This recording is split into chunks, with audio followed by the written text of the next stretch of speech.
Between this point and this point there is a tension, a potential difference, a pressure, and it's measured in volts, which is the little yellow figure. If there were no conductor, it wouldn't flow.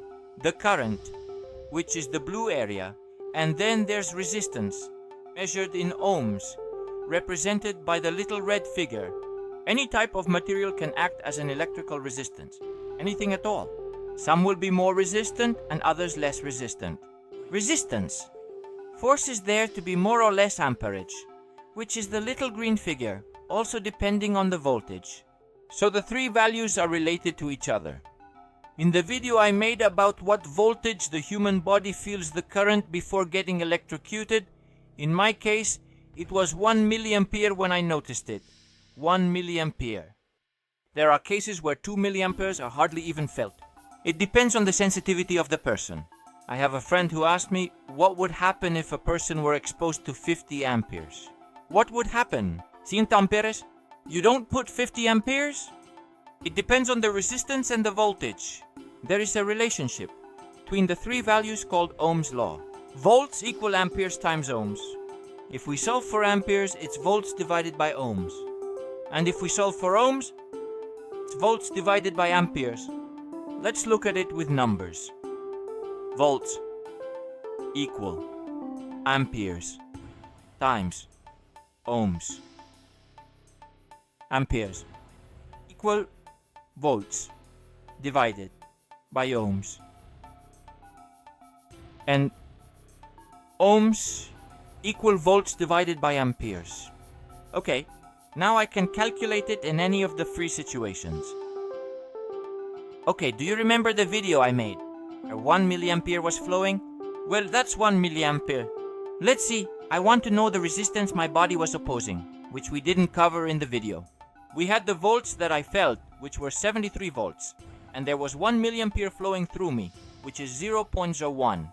Well, my body was opposing with 73,000 ohms, although the measurement without voltage with the multimeter gives me 160,000 ohms. That means that with more voltage, the human body lowers its resistance. It seems that for electricity, the higher the voltage, the easier it is for it to flow in. 1,000. But well, we have it. 23,000 ohms for the human body, and my friend told me, my friend told me 50 amperes, so we put 50 amperes here and 73,000 ohms here. Well, my friend said that putting 50 amperes would require 3,050,000 volts for my body. It's true that it wouldn't be necessary, I think. Well, it's obvious that 3 million volts wouldn't be needed for 50 amperes to flow. With less voltage, it could work because my resistance would be lower than 73,000 ohms, probably around 40,000 ohms or even 20,000 ohms at those voltages. So 1 million volts would be enough for 50 amperes to flow. With less voltage, it could work because my resistance would be lower than 73,000 ohms, probably around 40,000 ohms, or even 50,000 ohms at those voltages. So with 1 million volts, it would be enough for 50 amperes to flow. Nothing compares to a 12-volt battery. They're not going to pass 50 amperes through me just because the battery has a supply capacity of 50 amperes, which is what my friend was referring to. It would take 1 million volts or less. Obviously, death would be instantaneous, and I don't think that current would flow for long because the inside of the human body would open up to let that current pass, and the tissues would burn. So it would become more of an insulator, because it would carbonize, and that would make it more resistant, and current wouldn't flow anymore. I mean, it would flow very suddenly at first, and then it would just stay carbonized and couldn't flow. I mean, death would be instantaneous, like 50 amperes would be instant. Well, what resistance does water have? Well, we have to keep in mind that absolutely pure water essentially has no minerals or anything at all. And the regular water we drink, which is found in taps, has other substances included. So let's take a look at those differences.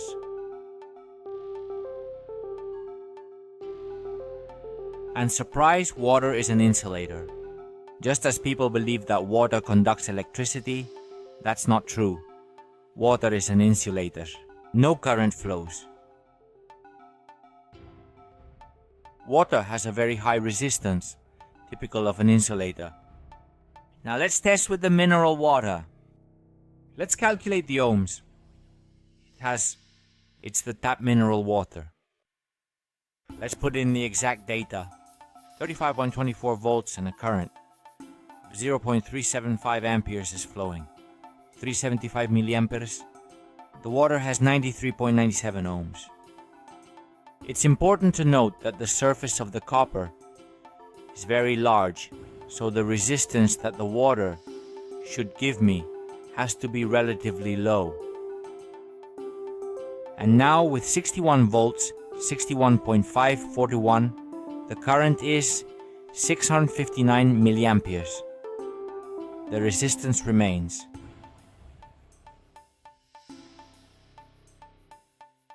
That I had to hear people say that water is the ideal conductor, oh my goodness.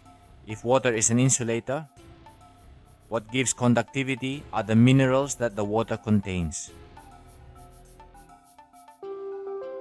And now I'm going to connect the 12 volt 21 watt light bulb in series, which will work perfectly at 1.75 amperes. Obviously, distilled water won't let the current pass and the light bulb won't light up. Let's add salt to give it conductivity. At 175 amperes. We are ensuring that 12 volts are reaching the light bulb, as the manufacturer tells me. It's not a good conductor. It's conductive thanks to the salt we've added, and it's producing electrolysis. If more than 1.75 amperes flow, light bulb could burn out. Electrolysis separates water into hydrogen and oxygen, each on one side, and it's flammable. The gas produced